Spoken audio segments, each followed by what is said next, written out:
তাহলে থাকো, গেলাম।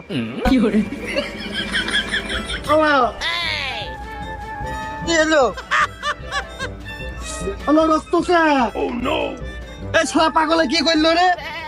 পোস্ট মেরে দিয়েছে রে। এই শালা পাগলে পোস্ট মেরে দিয়েছে, ডাক্তারের কাছে যেতে হবে এখন। ডাক্তার বেশি আপ ডাউন করতে দেয় না, ফাঁকা হয়ে যাবে না, এমনি পানি লাগা জায়গা। নইলে না, মোটা সুতো দিয়ে সেলাই করতেছি, ফাঁকা হয়ে গেলে কিন্তু ডাইরেক্ট হয়ে যাবে না। ডাক্তার সাহেব একটু তাড়াতাড়ি করো, আমার মনে হচ্ছে রক্তক্ষরণ বেশি হচ্ছে, আমি রক্ত শূন্যতায় ভুগে মরে যাবা না। আমার একটু বেশি ধরে লেগেছে মনে হচ্ছে পোস্টটা, তাড়াতাড়ি করো ওর। ভীষণকার কাজ, নরম জায়গা, সময় লাগবে।